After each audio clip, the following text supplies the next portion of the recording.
Hello అండి అందరికీ Jojamma village cooking. ఈరోజు మనం వచ్చి చూడండి బీరకాయ పచ్చడి చేస్తున్నాను. అన్నీ ముందుగానే కోసి పెట్టుకున్నాను. సింపుల్గా ఎలా చేయాలో చూపిస్తాను. చూడండి గిన్నె తీసుకున్నా కదా, కొంచెం ఆయిల్ తీసుకుందాం మిర్చి వేసుకోవడానికి. ఇప్పుడు మనం పచ్చిమిర్చి వేసుకుందాం.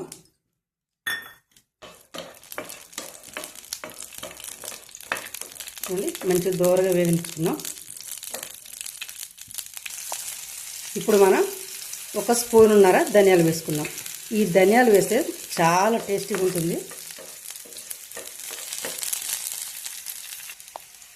జీలకర్ర కూడా వేసుకుందాము.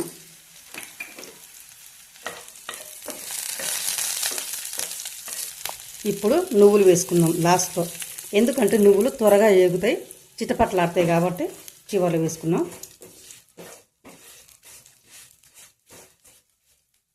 చూడండి నూగులు వేగాయి, ఒక గిన్నెలోకి తీసుకుందాం.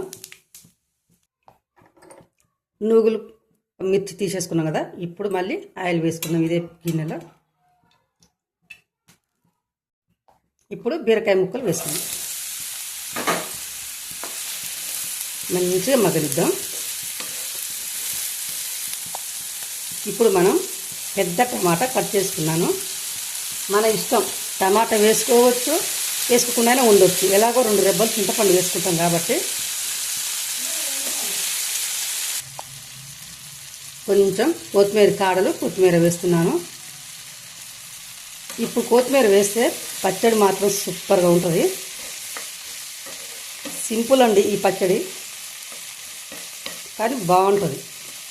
కొత్త వాళ్ళైనా సరే, పాత వాళ్ళైనా సరే, ఎవరైనా సరే ఈజీగా నేర్చుకోవచ్చు అనమాట ఈ పచ్చడి.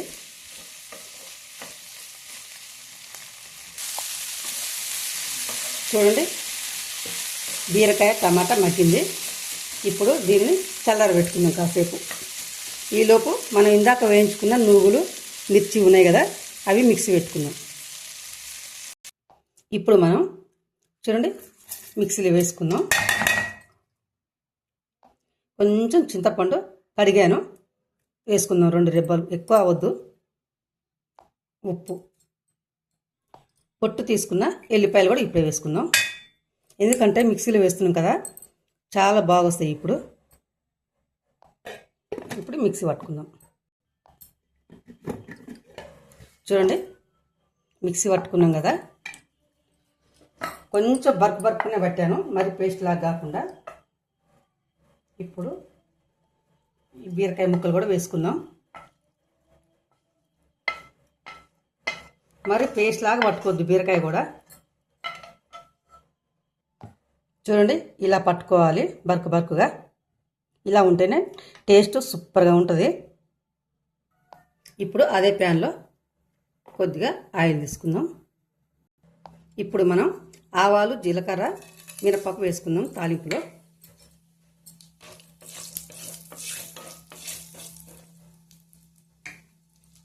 అలాగే ఎండుమిర్చి, 2 ఎండుమిర్చి తుంచేసుకుందాం.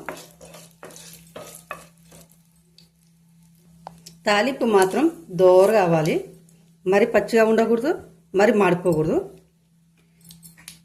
కొంచెం ఎల్లిపాయలు వేసుకుందాం, ఎందుకంటే టేస్ట్ బాగుంటుంది తింటుంటే. అలాగే కరివేపాకు, పసుపు తాలింపులోనే వేసుకుందాం, ఎందుకంటే తాలింపు వేస్తే పచ్చివాసన ఉండదు, పసుపు టేస్ట్ కూడా బాగుంటుంది. ఇప్పుడు పచ్చడి అయితే తాలింపు వేసుకుందాం. ఒక్క చుక్క నీళ్ళు కూడా పోసుకోవద్దు పచ్చడికి.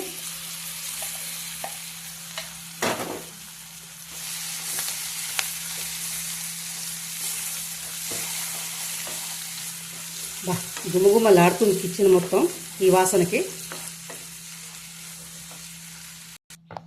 చూడండి ఒక గిన్నెలోకి తీసుకున్నాను మనం తయారు చేసుకున్న పచ్చడి. ఈ పచ్చడి చపాతీ కానీ, దోశ కానీ, ఏదైనా సరే, అన్నంలో కానీ చాలా అంటే చాలా రుచిగా ఉంటుంది. ఈ రకంగా మీరు చేసుకోండి. సరేనా ఫ్రెండ్, బాయ్.